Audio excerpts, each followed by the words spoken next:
ले भी दोस्तों, मुझे पता नहीं था कि मेरे बच्चे मतलब कि इस तरीके के भी सवाल पूछ सकते हैं। मैं हैरान तो हूँ और खुश भी हूँ कि बच्चे ऐसे ऐसे सवाल पूछते हैं। और मैंने कोशिश की है अपनी तरफ से उसको जवाब देने की, और जहाँ तक मेरी कोशिश है कि मैंने उसको अच्छे से ही जवाब दिए होंगे। आप भी सुनो, राजीव ने आज कैसे सवाल पूछे हैं। और 14-15 साल का लड़का है और सवाल उसके अजीब से हैं, अच्छे भी लगे मेरे को। आप भी देखो भाई दोस्तों, ज़रूर देख के जाओ, सवाल आपके लिए भी हो सकते हैं। और बच्चा है, कैसे सवाल हैं, और मैंने कोशिश की उसको अच्छे से जवाब देने की। तो शुरू करते हैं, देखो आप भी आ जाओ। जी, आज मेरे को आपसे सवाल पूछने हैं कुछ। मेरे से हाँ, पूछ। तो सबसे पहले मैंने ये देखा है जब भी लोग आपस में लड़ाई करते हैं तो लोग ना बिल्कुल जोर जोर से बोलते हैं। तो ऐसा क्यों? और लोग जोर जोर से क्यों बोलते लड़ाई करते हैं? आराम से भी तो बोल सकते हैं। भाई सवाल तो तेरा बहुत अच्छा है। बात ये है कि उस समय जो वो लोग होते हैं ना, लड़ाई हमेशा कुदरती बात हुआ कि लड़ाई हमेशा ना थोड़ा सा जहाँ जिनके साथ थोड़ा सा करीबी सिस्टम है वहाँ हो जाती है।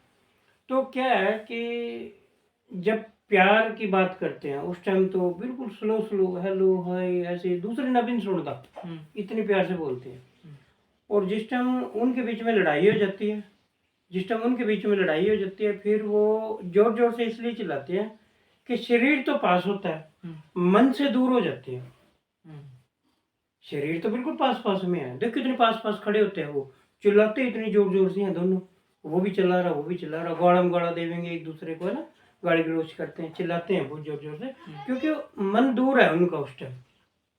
मेरा दूसरा सवाल आपसे ये है कि मैंने ये देखा है कि जब भी कोई पूजा होती है, आरती होती है, या फिर हमें कहीं भजन कीर्तन करवाना होता है, तो सबसे पहले माथे पे तिलक क्यों लगाया जाता है? सबसे पहले तो बात ये है कि एक छोटे से बच्चे के दिमाग में अगर इतनी बातें हैं तो ये बहुत अच्छी बात है भी कि एक लड़का आज के समय में, आजकल के बच्चे अगर ऐसे सवाल उसके दिमाग में हैं तो ये तो एक माँ बाप के लिए भी प्राउड की बात है। क्या होता है कि जब हम मस्तक पे यहाँ पे जो हम तिलक लगाते हैं ऐसे ही सीधा, है ना, तो ये जो है ना ये हमारी दो आंखें हैं और यहाँ पे थर्ड आई होती है, तीसरी आंख। ये आंख होती है बंद, ये दो आंखें होती है खुली। ये दोनों आंखें संसार को देखती हैं, ठीक है, ये दोनों आंखें संसार को देखती हैं। संसार क्या है? संसार नश्वर है, धीरे धीरे एक न एक दिन सब खत्म हो जाता है। आज ये मकान है, कल यहाँ पे कोई बड़ी बिल्डिंग होगी, हो सकता है कल को गिर जाए, ग्राउंड हो जाए, हो सकता है जंगल हो जाए, मतलब सब चीजों में परिवर्तन है, परिवर्तनशील है। एक दिन ऐसा आएगा ये आंखें भी नहीं रहनी है, ये भी खत्म हो जाएगी, क्योंकि नश्वर है ना, ये भी खत्म हो जाएगी। तो ये जो थर्ड आई है, बाइबल के अंदर इसको थर्ड आई बोला गया, हमारे ग्रंथों के अंदर इसको कहीं दिव्य नेत्र, कहीं शिव नेत्र, कहीं तृतीय नेत्र, है ना। तो दिव्य दृष्टि, गीता के अंदर दिव्य दृष्टि बोल दिया। तो ये दिव्य दृष्टि है और ये होती है बंद और होती सबको है। इसको खोलता पूर्ण गुरु है। जो गुरु होता है ना, गुरु तो बहुत है लेकिन पूर्ण गुरु खोलता है। पूर्ण गुरु इस दिव्य दृष्टि को खोल देता है, ठीक है। और वो कैसे करता है? गुरु ग्रंथ साहब के अंदर आता है, सतगुरु पुरख वखा लिया। सतगुरु यानी कि गुरु ने, पुरख मतलब उस परमात्मा को दिखा दिया। कहाँ पे? अपने अंदर, घट के अंदर दिखा दिया। मस्तक के ऊपर हाथ रखता है, तृतीय नेत्र खोल देता है, दिव्य दृष्टि खोल देता है, अंदर परमात्मा के दर्शन होते हैं। वहां से भक्ति शुरू होती है, उससे पहले भक्ति नहीं है। भक्ति का मतलब होता है, एक होती है भक्ति, एक होती है विभक्ति। भक्ति जोड़ती है, विभक्ति तोड़ती है, ठीक है। एक भक्ति होती है वो जोड़ने का काम करती है, एक विभक्ति होती है वो तोड़ने का काम करती है। जो हम यहाँ पे तिलक लगाते हैं वो इंडिकेट होता है। पहले हमारे ऋषि मुनि होते थे ना, वो तिलक लगाते थे, उनकी पत्नियां जो होती थी वो चंदन का तिलक लगाती थी। आज हमारी माताएं बहनें होती हैं वो बिंदी लगाती हैं, यहाँ पे सुहाग की निशानी होती है, वो मानते हैं, ठीक है, चलो अच्छा है।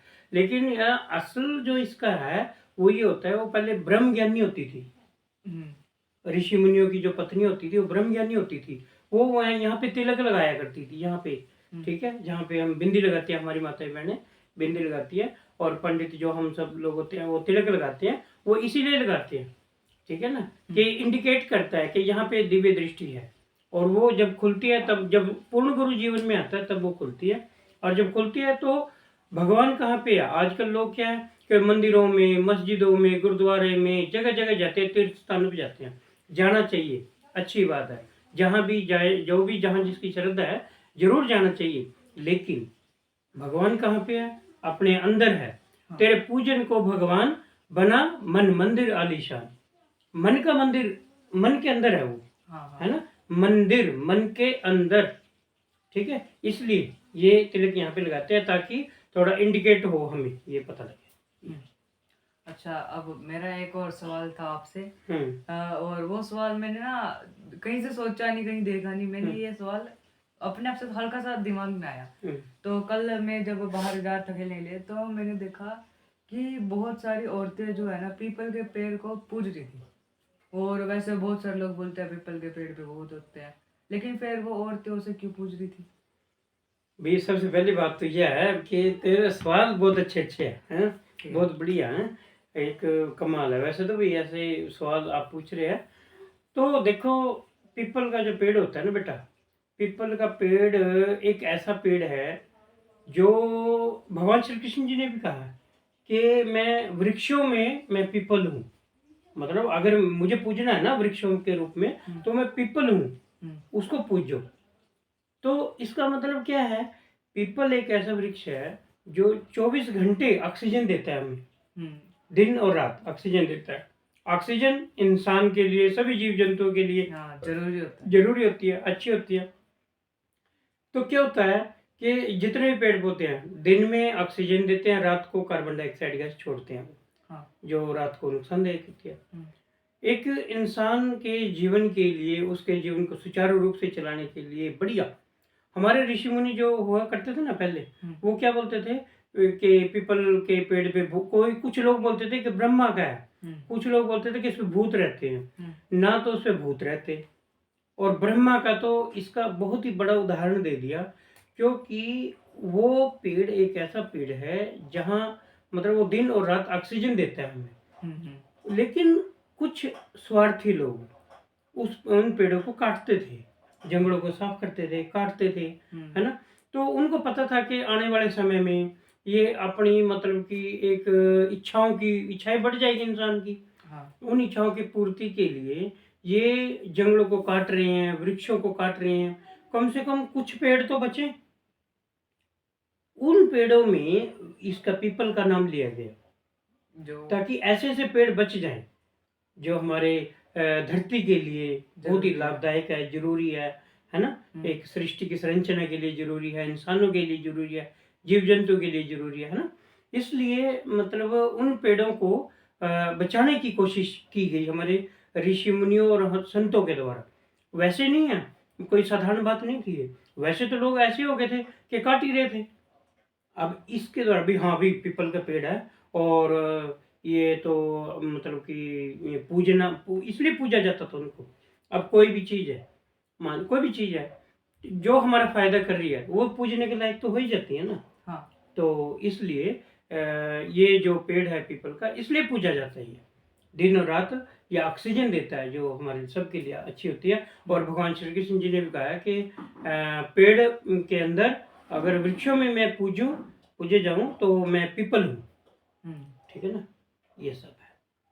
अच्छा, समझ गया ना। समझ गया। इसीलिए इसी कारण से सभी ऐसी चीजों को पूजा जाता है जो हमारे काम आती है, जैसे पेड़ हो गए, पौधे हो गए। हाँ। और साथ में जैसे कि अब तुलसी लगा, तुलसी के पेड़ को भी, पौधे को भी वो लगता है। हाँ, तुलसा का जो पेड़ होता है ना बेटा, तुलसा की लोग पूजा करते हैं, ये भी पूजनीय है।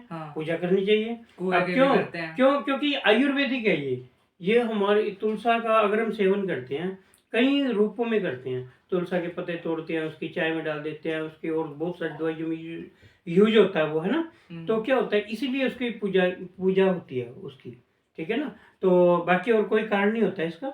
यही सब है। इसलिए तुलसा की पूजा होनी भी चाहिए, हम्म। है ना। तुलसी की जो पेड़ होते हैं वो पूजनीय ही होते हैं, और पेड़ तो हमेशा पूजनीय होते हैं।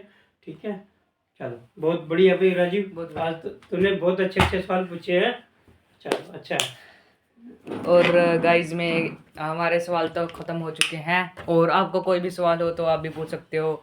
हमारे पास हमारे पापा जी हैं जो कि आपके सारे सवालों का जवाब देंगे, और कैसा भी कोई सा भी सवाल हो आप कोई से भी सवाल पूछ सकते हो।